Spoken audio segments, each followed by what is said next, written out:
Greetings and welcome on le Hexatrack, le Thru de France. Donne-moi de l'absinthe afin que je m'enivre. This third episode will conclude our stage 1 of the Hexatrack.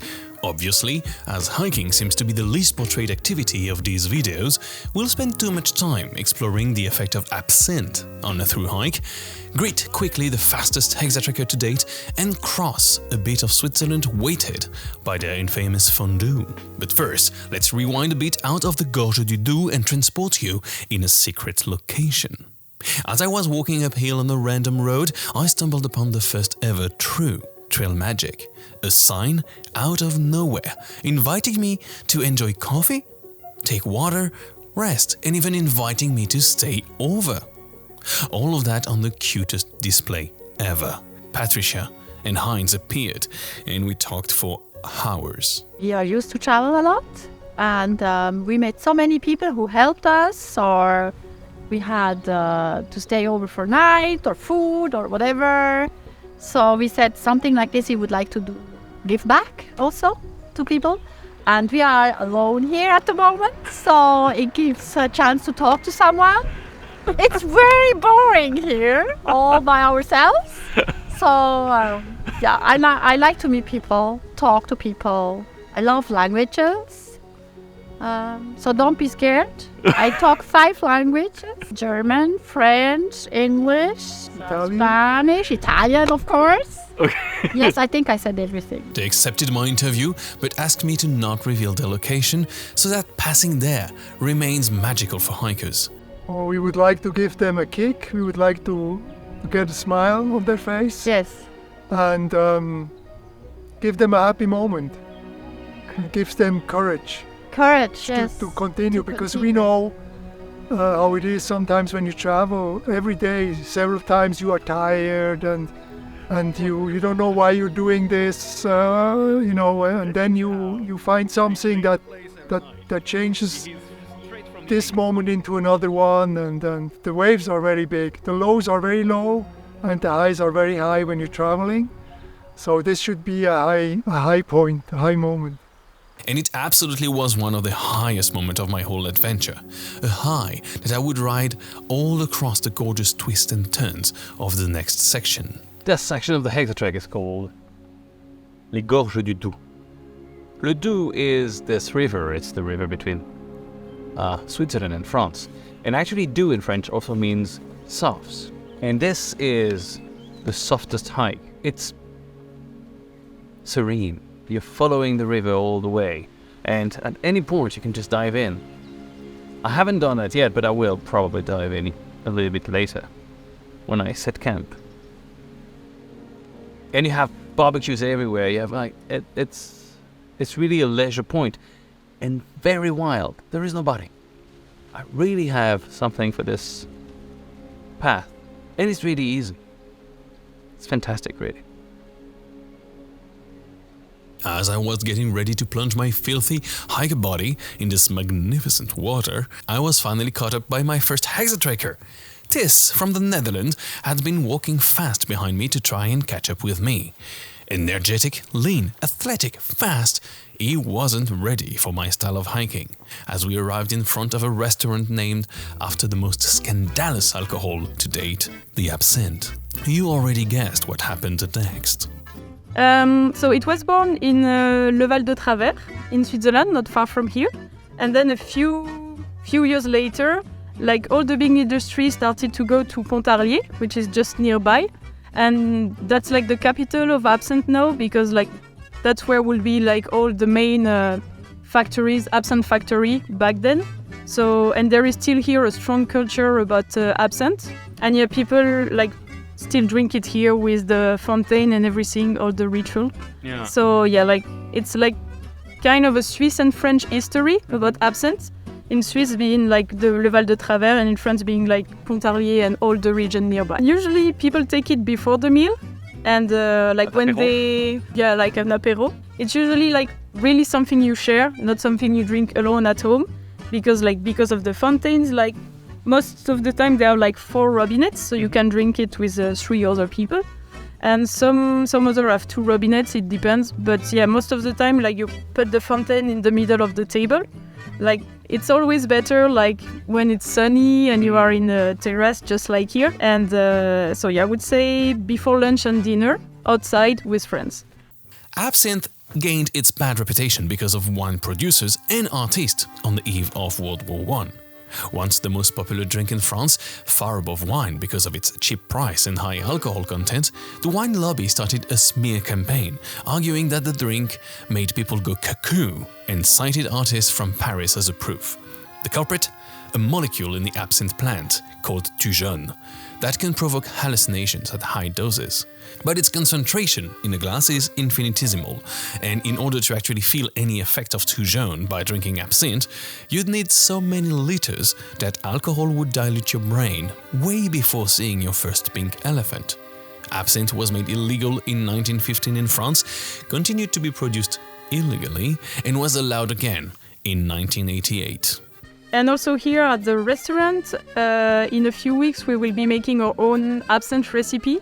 Because we are opening a small distillery just next to the restaurant, and actually, there will be our own absinthe. Too early. I have some inside. I will make you drink one. Okay. One glass. In advance. Oh, great! Yeah, I can't wait to try it. Oh, nice. So you're going to have your own absinthe exactly. at the restaurant called the Absinthe. Our own absinthe and our own gin as well.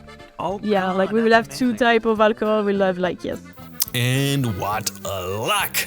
We could visit the future store and see the magic behind the green fairy. And this is where you produce it. Placing all the elements in that elegant copper steel, boil all of it on that non-elegant heating plate. The vapors are pushed through that small tube into that one that is surrounded by cold water, and abracadabra, you get absinthe. I am the green fairy. And if gin is more your thing, check out that color-bending gin tonic that blew Tiss's mind. It's really good. And I'm not big into the absinthe was a bit rough for me, but oh Jesus, it's good. That's the best gin tonic I've ever had. I'm not kidding. And On the climb out, we could feel absinthe and gin teaming up to hit hard that day, much like Switzerland and the franc suisse would hit hard our wallets a few kilometers later. Luckily, we could always find nice locals to give us bivouac tips for the night. Greeting from Switzerland. We passed the border yesterday. The first day in Switzerland is shit. It's mostly road walking, but we managed to find the perfect campground. First, there is this insane circle of fire, really made to make a fire, with chairs and everything. There is a ton of wood that we can use. We actually saw the owner of the place in the village, and he told us it's all fine and dandy. Go get crazy. But we were tailed by an unstoppable force. A few days ago only, started the man who had the goal to finish the Hexatrack in less than 50 days. Knowing he would pass our way soon, we decided to stop in Valorbe to wait for him. So, here we are in Valorbe. We're sitting here with Tis for one good reason. Any minute now, the speedy boy is going to arrive. And how long have we been on the trail? Like a month. Yeah. This guy is this is his first day of second week. Yeah, and it's just going to Insane. pass running. And we're very excited. We're like kids waiting for Santa. It's like, the speedy boy is coming! Sadly that day, he had to stop his unbridled run a few kilometers before us because of an injury. But we refused to miss him. Much like the hunter finding the bottleneck where his prey is forced to pass, I located a flimsy wooden bridge where I know my speedy boy would pass. I set the camera up and waited while awkwardly greeting camera-shy Swiss. And finally, it happened.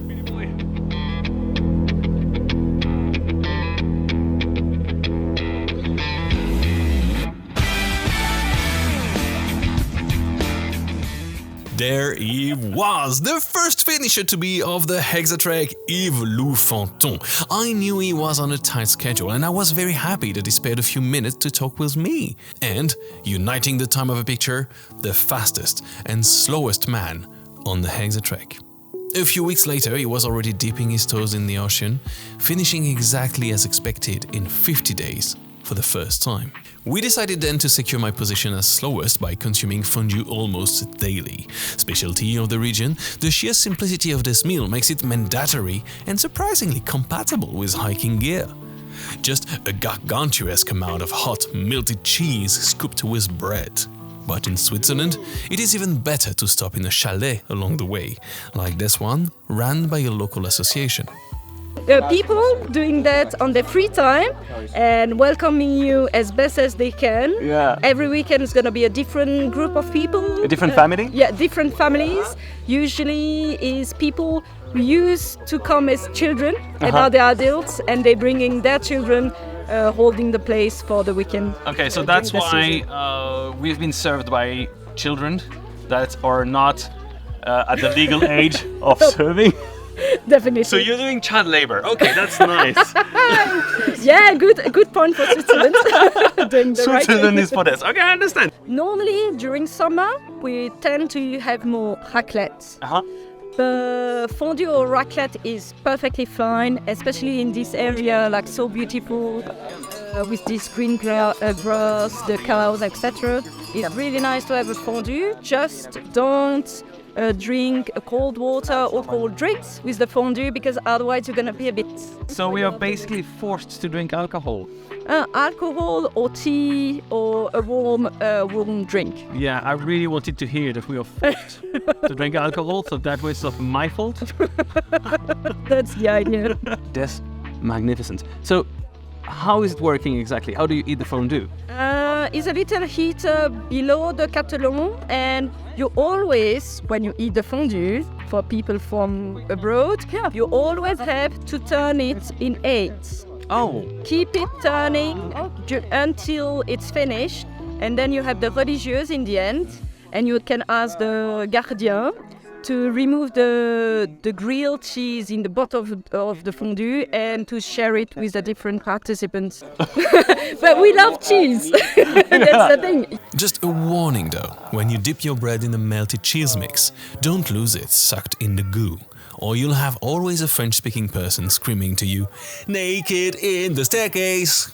Thanks to this very old TV ad from the 2000s.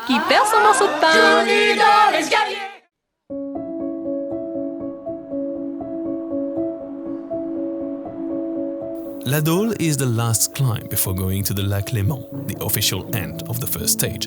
Sadly, I twisted my knee on the way down because I torn my ACL ligament before the trek, which made it unstable, and limped my way to Nyon. There, I hopped on a transport to Lausanne, thanks to an amazing band of locals from Gland who treated us with ice creams, and took a boat to Thonon-les-Bains. Here behind me you can see Switzerland going away in reverse, because apparently the boat is going to do a U-turn at some point. This is the end of the first stage of the Hexatrack, and now the Alps. The Alps are showing in the background, and this is where my journey takes me next. Quite an unusual way to transport a hiker. That being said, I'm going directly from Lausanne to Thonon and not Nyon to Ivoire because my knee is fucked up, so I'm going to wait for this time to calm it down. But look around.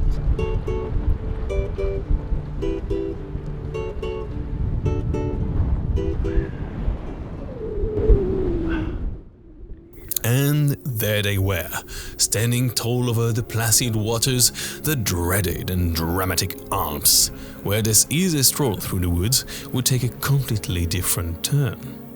But that is for another episode of the Hexatrack, Le Thru de France. Mettez-vous de l'absinthe à cause à bien des drapes.